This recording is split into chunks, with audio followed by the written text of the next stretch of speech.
Oftentimes, in dyadic settings and in interpersonal communication, two people can be seemingly talking about something completely different. And so today we'll be talking about perception and communication, or the perception process. Perception is the active process of creating meaning. And we oftentimes go to the last step in the three-step process of perception, and that is interpretation or evaluation.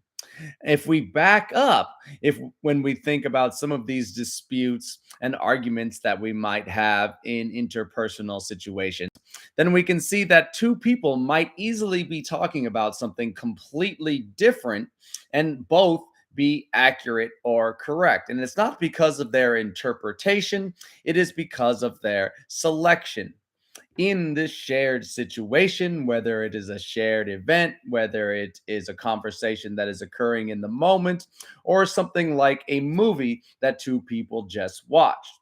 If we go back to the selection stage of the perception process, then we could see that two people might have selected something completely different to talk about. And then, furthermore, they have organized that thing that they have selected according to a certain structure or schemata, and then interpret it in a certain way that makes sense to them and indeed might make sense to others. Meanwhile, the other person might have selected something completely different. And so, lo and behold, what starts off as a shared experience ends up in two completely different camps, two completely different perspectives held by two people that are irreconcilable at a certain point. And so, the perception process, selection, organization, and then interpretation or evaluation.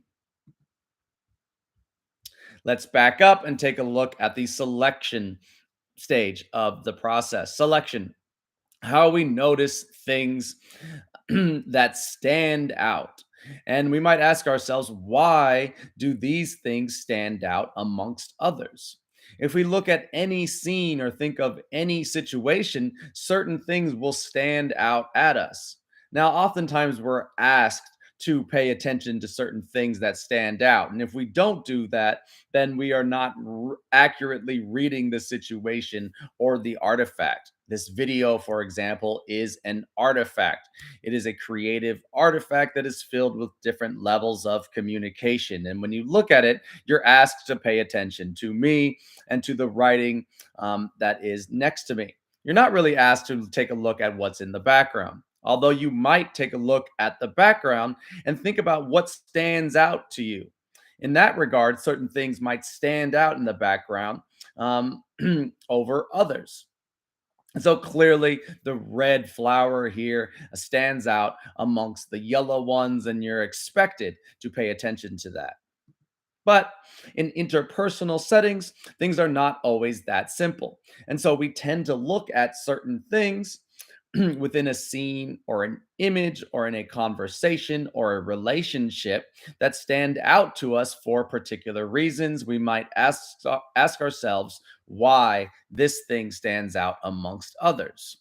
And if we're in an interpersonal conversation and have a dispute or argument, we might back up with the other person and say, what are you paying attention to right now?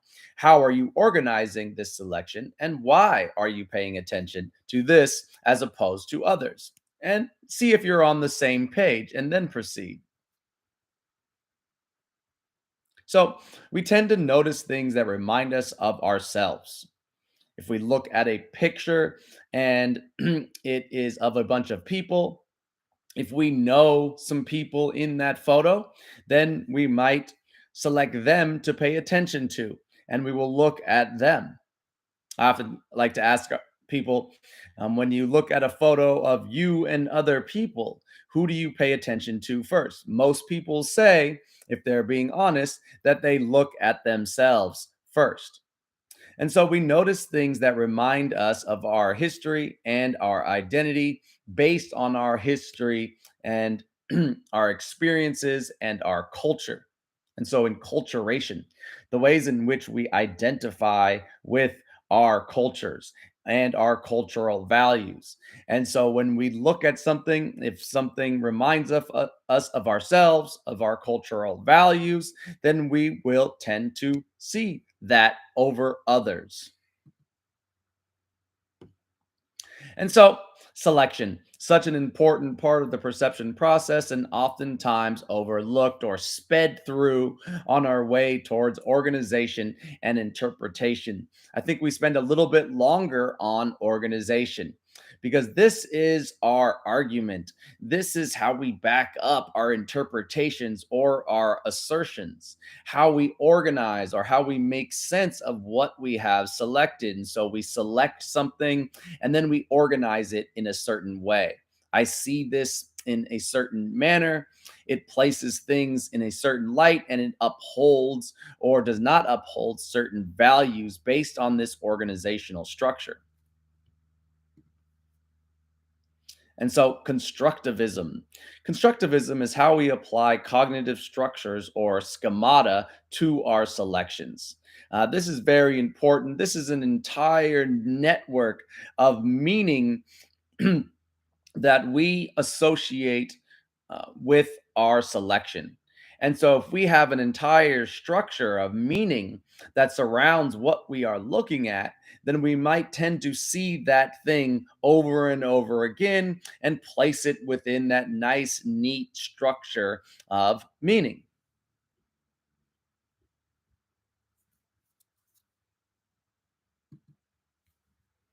And so, a few ways that we organize these structures are prototypes, personal constructs, stereotypes, and scripts. And all of these help us make sense of what we have selected.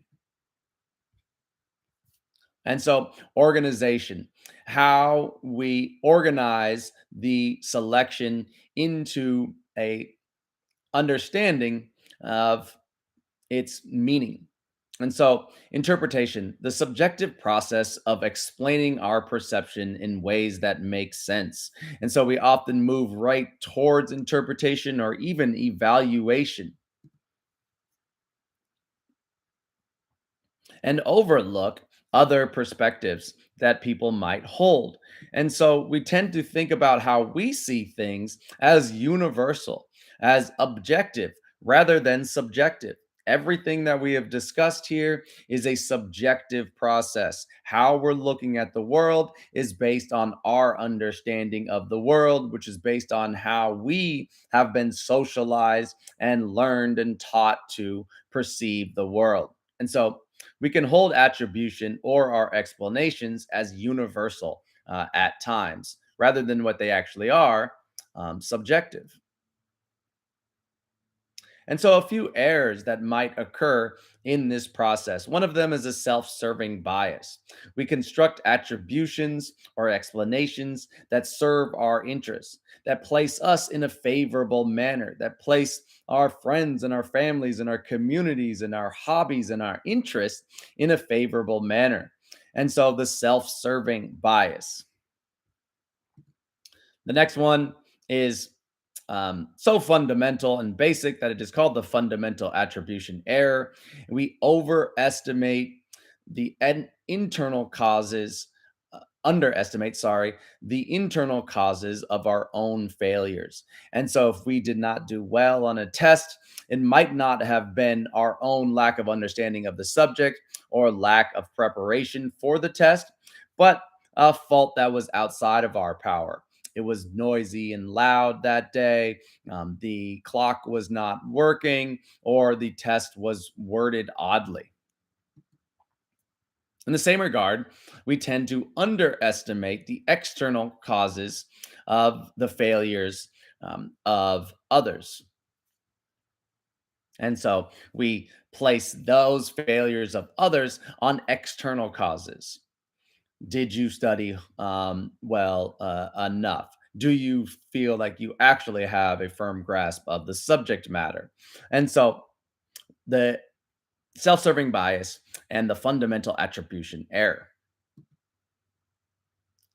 And so, like I said, this is a subjective process. And so let's back up and let's think about the perception process in action. Your task for today will be to identify a public artifact. A video, like I said, this could be a public artifact, but please choose something else. A television show, a book, a film, a painting, a poem, a public speech, all of these can be considered a public artifact. And so simply select a public artifact that you have viewed or watched or read, and let's go in and engage in the perception process. Select something, someone, or a theme to pay attention to that is not the main focus. And so, what did you pay attention to within this artifact? Let us know that. Discuss why you selected this aspect of the artifact and be self reflexive here. How does it relate to your own history and your own identity? Does the mere selection of this aspect of the artifact serve your interest in some way? Finally, let's move towards organization and evaluation or interpretation. Interpret or evaluate the portrayal of this selection. Is it of quality? Do you agree with it? What is produced by its portrayal based on your own criteria?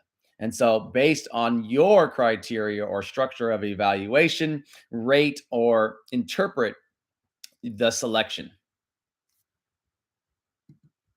Thank you.